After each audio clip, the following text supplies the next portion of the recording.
잡아줘야 되잖아. 첫째가 뭐냐? 첫째가 주제가 중요하잖아. 첫째 주제는 예수님이 어떻게 오셨느냐. 그죠? 예수님이 어떻게 오셨어요? 아브라함과 다윗의 자손, 다윗에게 맹세하지 약속하신 대로 오신 예수님을 증거하기 시작한 거죠. 이 마태복음 1장의 주제를 알아야 돼요. 1장은 예수님이 어떻게 오셨나? 뭐에 오셨다? 약속. 그래서 약속의 자녀. 그래서 약속의 자녀로 오신 거죠. 근데 약속의 자녀로 오시기 전에 아브라함한테 뭐예요?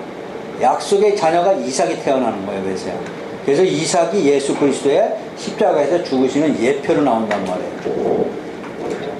거기에 주인공이 아브라함이 아니에요. 아브라함은 시험하사 얘기죠. 예, 거기 주인공이 누구예요? 또 예수님이 갈보리 십자가에서 어떻게 죽으시냐의 모습을 보여준 게 이삭이 모래산에 죽는 모습이죠. 그 다음에 두 번째 주제가 그것이 지금 1장부터 17절까지 여기 예수님이 어떻게 오셨냐 1장 1절부터 17절까지.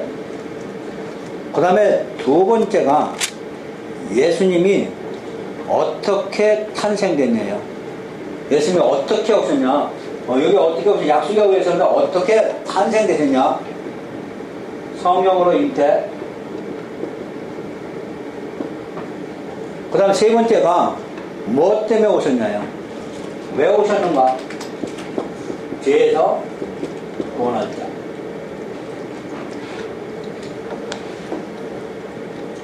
이게 마태복음 1장의 주제예요.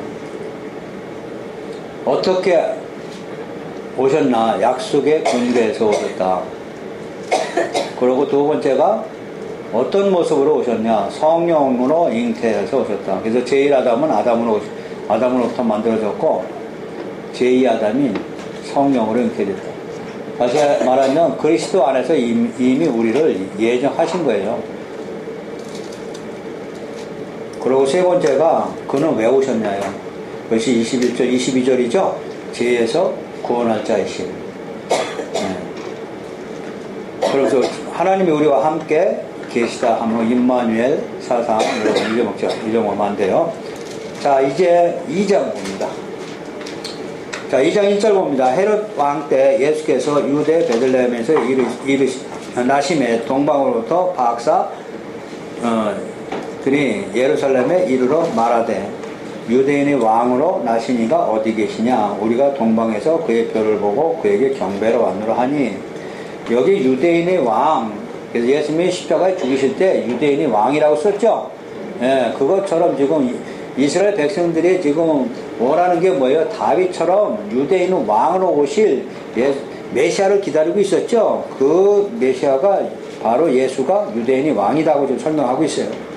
근데 동방에서 별을 보고 그에게 경배하러 왔노라 하고 동방박사들이 지금 나타나죠. 이 별을 보고 그에게 경배하러 왔노라 해가지고 우리가 이상하게 보면 안 돼요. 절대로 어떤 이솝 이야기처럼 뭐 별을 보고 뭐 따라갔더니 예수님을 만났더라 그런 식으로 보면 안 된다고. 여기 별은 말씀을 따라간 거예요. 그것이 왜 그러냐면 민수기 24장 17절이에요. 예, 이거는 거기를 알아야 해석이 되는 거예요. 민수기 24장 17절 봅니다. 왜 별을 따라갔는지. 예, 이거를 확인해야죠. 민수기 24장 17절.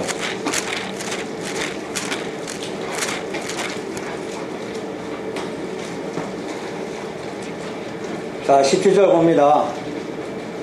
구약의 238페이지. 내가 그를 보아도 이때 일이 아니고, 이때 일이 아니면 지금 이 발람이 지금 예언하는 거죠. 하나님의 강제로 예언을 시켰는데 이 일이 아니고 지금 예수님이 오실 때를 얘기하는 거예요. 이때 일이 아니고 내가 그를 바라보아도 가까운 일이 아닙니다. 아주 먼 훗날에 예수님 오실 걸 지금 예언하고 있어요. 한 별이 야곱에서 나오며 있어. 한 별, 여기 별이 나왔어요. 이 별이 나중에 새벽별. 계시록 가면 무슨 별로 나와요? 새벽별. 그 다음에 베드로 후서 가면 샛별. 샛별이 뜨기 전에는 풀지 말라고 그랬죠. 그러니까 그리스도의 마음이 우리한테 와줘야 돼요. 성령에 의해서. 그래야만이 성경을 풀 수가 있는 거죠. 그 전에 풀면 망해요. 그 별이 뭐예요? 결국 예수님 복음이죠. 그래서 복음으로 풀지 않으면 전부 다 뭘로만 봐요? 물질만 보이고 문자만 보여요. 율법만 보이게 돼 있어요. 자, 그래서 한 별이 야곱에서 나온다. 그러니까 야곱은 이스라엘 백성들의 대표적인 인물이죠. 야곱이 교회를 세웠기 때문에 그래요. 한 규가 12지파이기 때문에 한 규가, 이 규라는 것은 왕이 갖는 지팡이죠. 홀이죠. 한 홀이 이스라엘에서 일어나서, 자, 이스라엘에서 일어나서 한 홀이 왕으로 오실 예수님이 어디서 나온다? 이스라엘에서 일어나서 모압이라는 건 적그리스도 얘기하는 거예요. 예. 적을 얘기하는 거죠. 이 당시에는 이쪽에서 저쪽에서 쳐서 무찌르고 또 셋의 자식들을 다 멸하리로다 그랬습니다. 여기 셋은 셋의 후손 우리를 얘기하는 게 아니고 나중에 셋 자손이 결국 멸망의 길로 가버리는 거죠. 그래서 여긴 좀 해석 자체가 상당히 어렵지만 지금 제가 설명하는 것은 이 별입니다. 민수기 24장에 그건 따로 설명할 거고, 한 별이 예수님이죠. 그러니까 이것을 누가 지금 예언하고 있어요? 발람이 어디 사람인 걸 알아야 돼요. 발람이 어디 사람이에요? 동방에 있다고 그러죠? 예, 동방에 있다고. 그래서 모압 왕 발락이 발람을 불러오죠. 불러와가지고 발람이 이스라엘 와가지고 예언하는 장면인데, 그때 이 발람은 세계적으로 유명한 점술가였어요. 유명한 점술가이기 때문에 사람들이 발람이 예언은 이미 소문을 퍼져서 전부 다 알고 있겠죠. 예를 들어서 흥부와 놀부전은 우리 대한민국 사람은 모르는 사람이 아마 없을 거예요. 또 신청전은 모르는 사람이 없었을 거예요. 그 당시에도 발람이 이스라엘 백성들을 저주한 사건은 상당히 큰 사건이에요. 그러니까 모르는 사람들이 아마 없었겠죠. 그것이 전승처럼 아마 내려왔을 거로 봅니다.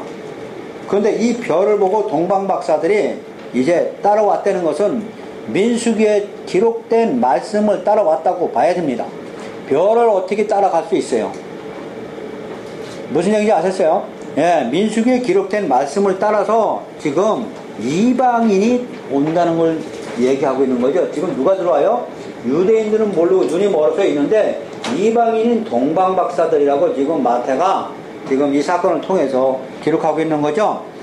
그런데 유대인이 왕이라고 이방인이 불러죠. 그러나 그들은 유대인이 예수가 왕이 아니라고 오히려 십자가에 죽이는 거죠. 3절 봅니다. 헤롯 왕과 온 예루살렘이 듣고 소동한지라 왕이 모든 대제사장과 백성이 서기관들을 모아 그리스도가 어디서 나겠느냐 물으니 이르되 유대 베들레헴이오니 이는 선지자로 이렇게 기록되었다 하면서 그들은 대제사장과 서기관들은 율법을 많이 알고 있는 사람들이니까 예수님이 어디서 난다고 이미 기록되어 있어요? 베들레헴.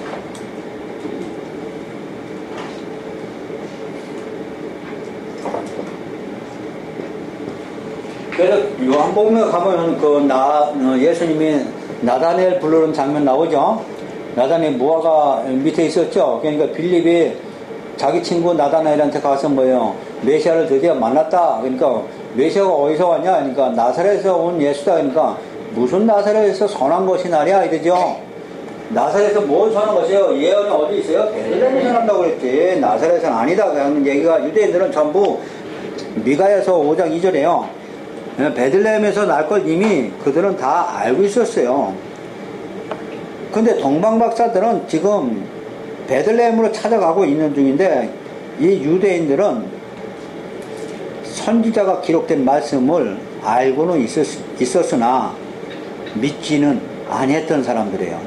다시 말하면 또 유대 땅 베들레헴아 너는 유대 고을 중에서 가장 작지 아니하다 내게서 한 다스린 자가 나와서 내 백성이 이스라엘 목자가 되리라 하였습니다. 그래서 미가서 5장 2절을 인용했는데 이에 헤롯이 가만히 박사들을 불러 별이 나타난 때를 자세히 묻고 그래서요. 여기 가만히라는 것은 항상 사단의 속임수를 얘기할 수 있어요. 그러면서 베들레헴으로 보내며 이르되 가서 아기에 대하여 자세히 알아보고 찾거든 내게 고하여 나도 가서 그에게 경배하게 하라고 속임수 씁니다. 박사들이 왕의 말을 듣고 갈새 동방에서 보던 곳 그 별이 문득 앞서 인도하여 가다가 아기 있는 곳 위에 머물러 서 있는지라. 자, 여기서 우리가 알아둘 것은 중요한 것은 지금 헤롯 대왕 옆에 서 있는 대제사장들과 서기관들이에요. 대제사장들과 서기관들은 이미 말씀을 알고 있었던 사람이에요. 그렇다고 하면 그들은 또 메시아를 어떻게 했어요? 기다리고 있던 자들이에요. 메시아를 기다리고 있던 자들인데 400년 동안 말라기 때 성전문을 닫고 중간사 400년 동안 여적과 하나님의 말씀이 나타나지 않았습니다. 근데 느닷없이 동방박사를 통해서 별이 유대인이 왕이라고 하면서 나타났는데 그건 기록되어 있죠. 미가 선지서에 기록되어 있다. 기록되어 있지만 그들은 믿지를 않는 거죠. 그래서 믿음은 하나님의 말씀을 그대로 되는 걸 믿는 걸 믿음이라고 해요. 근데 그들은 알고는 있었어요. 말씀이 기록된 거. 알고는 있었지만 그렇게 오지 않는다. 다시 말하면 메시아는 그런 식으로 오지 않고 다윗 왕처럼 정말 면류관 쓰고 왕처럼 와서 우리를 구원해 그러지 그렇게 오시지는 않을 것이다 하면서 그들은 움직이지 않습니다. 이 메시아관이 우리한테 신앙생활에서 상당히 중요합니다. 나한테 과연 예수님은 하나님 믿으면서 메시아관이 어떤 마음으로 자리 잡고 있느냐도 중요하죠. 동방박사들은 지금 그를 찾아가지만 유대인들 대제사장과 바리새인들은 헤롯 대왕 옆에서 지금 호식하고 있습니다. 예, 헤롯이 정치를 하려니까 그들을 대우해 준 거죠. 그러니까 그들은 오히려 메시아가 오지 않기를 바랬을지도 몰라요. 다시 말하면 우리가 하나님을 믿는다고 하면서도 나 자신이 호식하면 그것이 메시아 관이로 자리 잡을 수 있다는 얘기죠. 그렇다고 하면 진정한 메시아는 만날 수 없습니다. 그것처럼 지금 대제사장과 서기관들의 신앙관에 대해서 우리가 알아야 됩니다. 그러나 또 동방박사들은 이 별을 보고 따라가서 드디어 이제 만납니다. 그래서 10절입니다. 9절 봅니다. 박사들이 왕의 말을 듣고 갈새요. 동방에서 보던 그 별이 문득 앞에 인도하여 가다가 악이 있는 곳 위에 머물러 서 있는지라 그랬어요. 중요한 말씀은 왕의 말을 듣고 간다는 얘기예요. 갈새가 뭐예요? 예, 움직이는 거죠. 그러나 바리새인들과 서기관들은 알고는 있었으나 가지를 못했습니다. 우리 믿음의 행진도 마찬가지죠. 자, 10절. 그들이 그 별을 보고 매우 크게 기뻐하더라. 집에 들어가 아기와 그의 어머니 마리아와 함께 있는 것을 보고 엎드려 아기께 경배하고 보합을 열어 황금과 유황과 몰약을 예물로 드리나 그랬어요. 여기 황금, 유황, 몰약은 왕에게, 임금에게 드리는 그 선물입니다.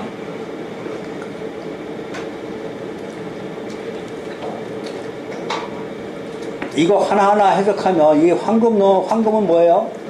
왕으로서의 왕이 가지고 있는 왕을 얘기하는 거죠. 여기 유황, 몰약, 이거 유황은 기도입니다. 그 다음에 몰약은 예, 죽으심이에요. 죽으심. 그래서 우리의 왕은 우리의 황금이죠. 만왕의 왕으로 오시고 또 우리의 중보기도자로 오시고 또 예, 우리를 위해서 대신 죽으신 그 황금과 유황과 몰약을 그 당시에 비유로 사용하고 있습니다. 이 예물은 그 당시에 왕들에게만, 귀족들에게만 드리는 예, 귀한 예물입니다. 12절. 그들은 꿈에 헤롯에게로 돌아가지 말라 지시함을 받아 다른 길로 고구에 들어가느니라. 자, 그렇다고 하면 왜 지금 마태는 유대인들은 예수님이 오셨지만 예수님을 맞아들이지 않고 베들레헴으로 가지도 않고 움직이지도 않았습니다. 그러나 동방의 이방인들은 예수님이 누구인가를 알라고 가시는 모습을 지금 보여주고 있습니다.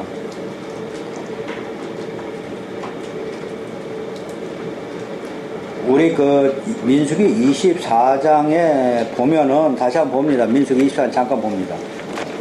제가 아까 잊어먹고 왔는데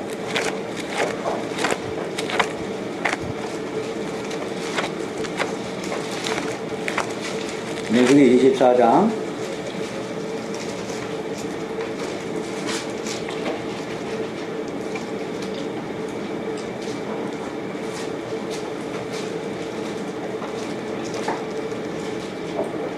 16절이죠. 15절부터 봅니다. 15절부터. 자, 예언하 이르기를 부올의 아들 발람이 말하며 눈을 감았던 자가 말하며, 여기는 눈을 감았습니다. 하나님의 말씀을 듣는 자가 말하며 지극히 높으신 자의 지식을 아는 자, 전능자의 환상을 보는 자, 엎드려서 눈을 뜬 자가 말하기를. 그래서 여기 중요한 단어가 엎드려서 눈을 뜬 자입니다. 다시 말하면 이 눈이 떠있지 않으면 이 별을 찾아갈 수도 없고 만날 수도 없다는 얘기죠. 이것이 영적인 눈입니다. 발람은 자기의 뭐 때문에,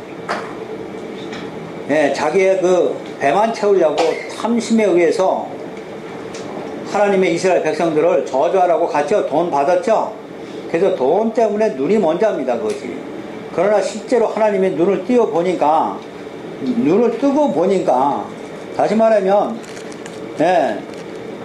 자기가 탐심에 의해서 완전히 점을 치고 있는 그 자체에서 그것을 버리고 하나님의 눈을 열어서 눈을 떠 보니까 그때서 뭐가 보인다? 별이 보이기 시작한다 이거죠. 자, 이것도 우리도 같이 적용해야 됩니다. 우리도 마찬가지예요. 우리가 항상 우리 마음속에 있는 것이 그대로 있으면 이 별이 우리한테는 예수님이죠. 예수님이 누구인지 확실히 내 안에 다가오지 않는다는 얘기죠. 그러면서 소경을 눈을 띄워주는 장면도 나옵니다. 예수님이 그 소경을 눈을 띄워주는 것도 영적인 눈을 띄워주는 걸 얘기하는 거죠. 그러니까 눈을 뜬 자만이 이 별을 예수님을 옳게 분별한다는 얘기입니다. 자, 13절. 그들이 떠난 후에 주의 사자가 요셉에게 현명하여 이르되 헤롯이 아기를 찾아 죽이려 하니 일어나 아기와 그 어머니를 데리고 애굽으로 피하여 내가 네게 이르기까지 거기 있으라 하니 요셉이 일어나서 밤에 아기와 그의 어머니를 데리고 애굽으로 떠나가겠어. 요 애굽으로 떠나간다는 것은 아까 설명했어요. 이제는 구약에서는 육적 이스라엘이 출애굽하는 장면을 보여줬습니다. 이제는 육적이 아니고 영적 출애굽이 시작돼야 됩니다. 영적 출애굽은 우리의 영혼 구원입니다. 이에 16절. 헤롯이 박사들에게 속은 줄 알고 심히 노하여 사람을 보내어 베들레헴과 그의 모든 지경 안에 있는 사내 아이를 박사들에게 자세히 알아본 그때를 기준하여 2살부터 그 아래로 다 죽이니, 이에 선지자 에레미야를 통하여 하신 말씀하신 바 라마에서 슬퍼하며 크게 통곡하는 소리가 들리니 라헬이 그 자식을 왜 애곡하는 것이라. 그가 자식이 없으면 위로받기를 거절하였도다 함이 이루어졌느니라. 자, 이건 상당히 문제가 좀 어렵죠? 자, 하나하나 짚어갑니다. 15절입니다. 애굽으로부터 내 아들을 불렀다는 호세아 11장 1절 말씀이죠. 그러니까 애굽으로부터 내 아들을 불렀다는 것은 여기 애굽은 세상 사탄의 노예에 잡혀있는 우리들을 얘기하는 거죠.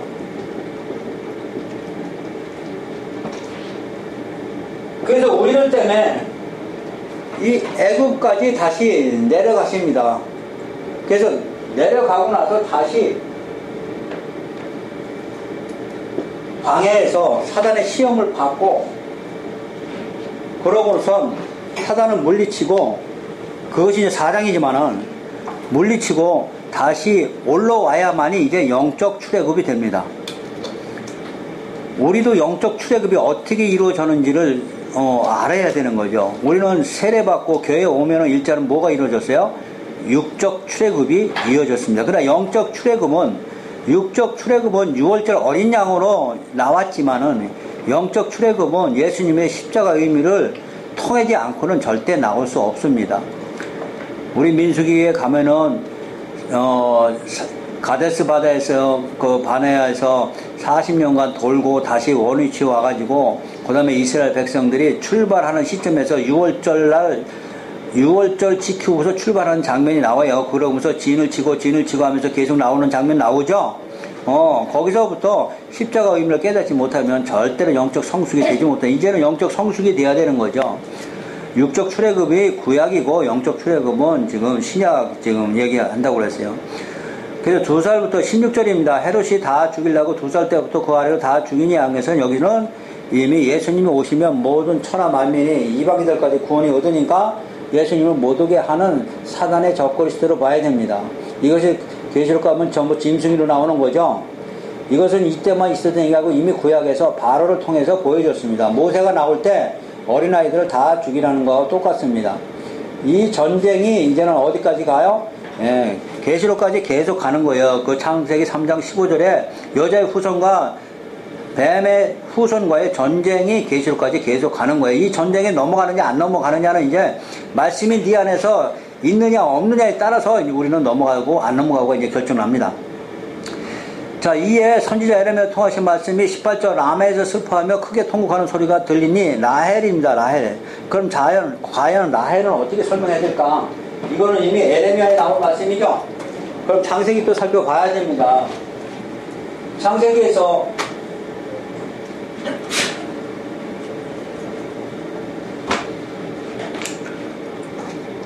이스라엘이 12지파가 탄생되죠.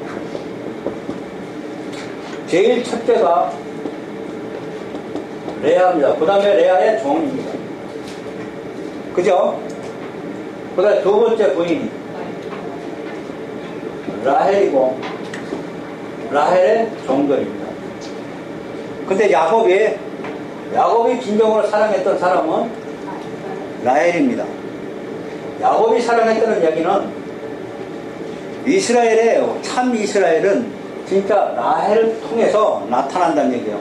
다시 말하면 레아도 사랑하지 않았고 자기 뜻대로 아니고 종도 마찬가지입니다.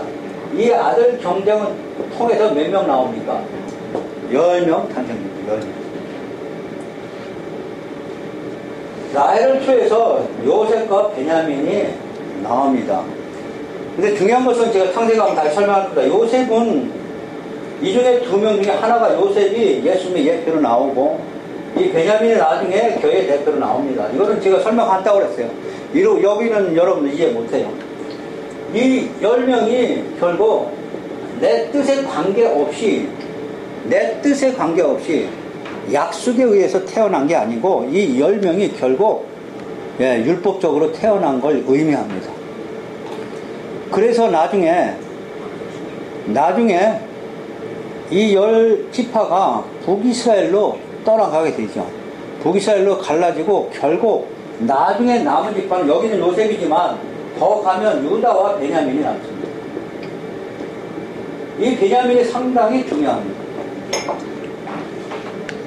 그것이 라헬을 통해서 지금 이루어지는 건데 베냐민을 어떻게 낳느냐가 여기서 설명되는 게 중요하기 때문에 창세기를 다시 봐야 돼요.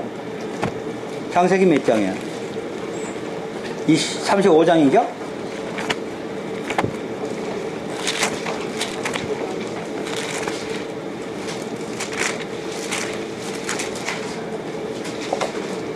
창세기 35장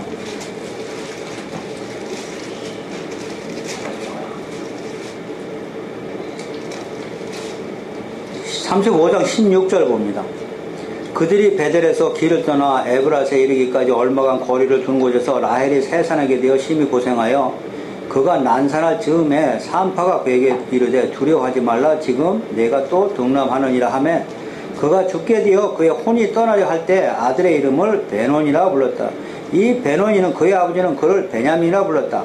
아버지는 야곱은 이스라엘은 그를 베냐민이라 부르고 혼이 떠나려 할 때 아들의 이름을 베논이라 불렀다는 거예요. 왜 그러냐? 이 베논이는 슬픔의 아들이라는 것이죠. 이 슬픔의 아들이 나중에는 베냐민이라는 것은 오른쪽의 아들이죠. 능력의 아들이라는 얘기예요. 베냐민은 두 가지 의미가 있어요. 하나는 처음에 태어날 때 베논이로 태어났어요. 이 베논이는 슬픔의 아들이라는 뜻이에요. 근데 나중에 아버지가 바꿔준다. 이게 중요한 거죠. 아버지가 바꿔줘요. 아버지는 이스라엘이에요. 이미 이스라엘이라는 것은 야곱은 교회의 공동체예요. 야곱의 이름은. 그래서 이스라엘로 바꿔줬는데 야곱이 자기 아들을 베냐민으로 바꿔줍니다. 이 베냐민은 오른손의 아들이라는 거죠. 오른손의 아들이라는 것은 하나님의 능력에 의해서 이제는 바뀐 슬픔의 아들에서 능력의 아들로 바뀝니다. 다시 말하면 처음에 우리가 교회 안에 예수님이 들어오실 때 예수님이 십자가에서 죽으시고 할 때는 사실은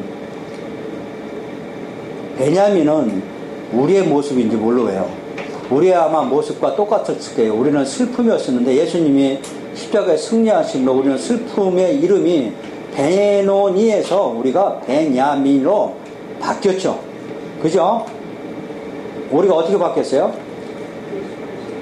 슬픔의 아들이었죠. 왜? 사단이 이미 잡혀있으니까 우리는 슬픔의 아들이었겠죠. 그러나 하나님이 예수님을 보내고 나서 우리 이름을 지금 베냐민으로 바꿔준 거죠. 네. 조금 깊게 봐야 돼요. 그게 맞아요? 틀려요? 네, 맞죠? 그렇다면 어떻게 바꿔줬어요? 지금 현대에서는 교회를 통해서 우리가 능력을 받게 되고 하나님의 십자가의 능력을 힘입어서 우리는 슬픔이 아니고 이제 즐거움으로 바뀌었죠. 능력의 아들로 바뀌었죠. 그래서 베냐민을 교회로 본다는 얘기예요. 그래서 베냐민이 오지 않으면 나머지 11 형제는 양식을 얻어갈 수 없다는 얘기입니다. 그리고 베냐민 자루에 은잔이 들어가게 되어 있는 거예요. 이 은잔이 은이 구원이에요, 그게.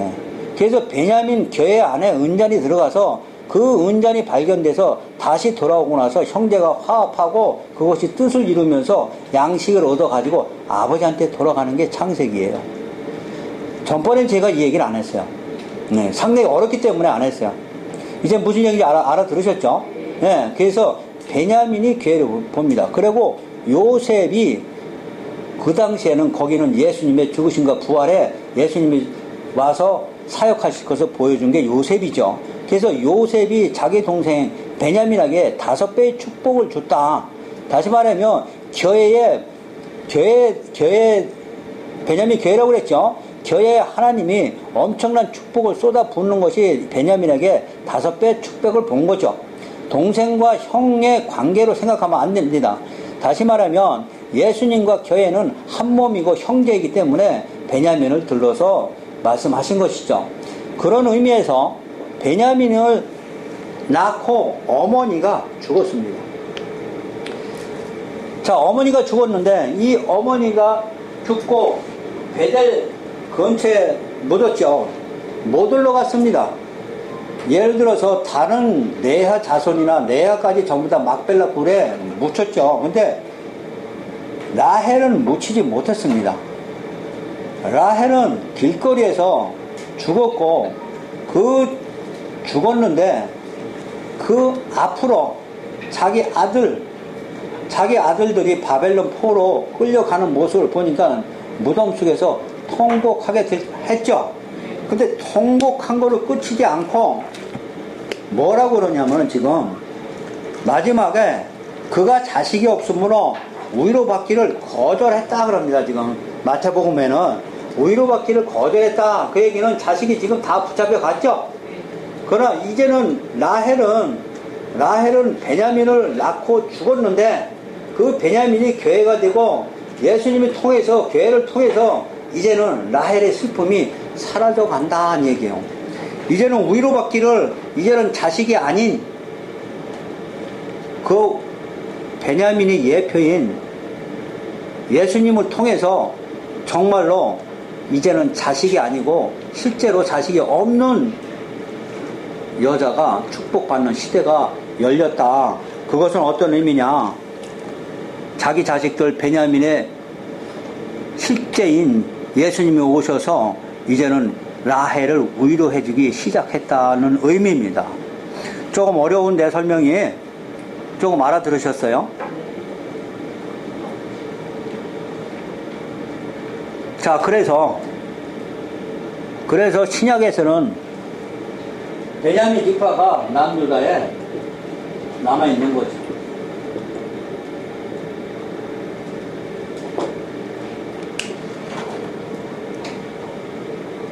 바울이 신약에서 내가 베냐민 지파 중에 베냐민 지파라고 유대인 중에서도 베냐민 지파를 강조한 이유도 여기 있는 거예요. 그래서 베냐민 지파는 요셉과 베냐민은 라헬의 자식은 자 중요해요. 레아는 율법으로 갔기 때문에 남유다에 남지 못합니다. 그래서 율법은 하나님의 은혜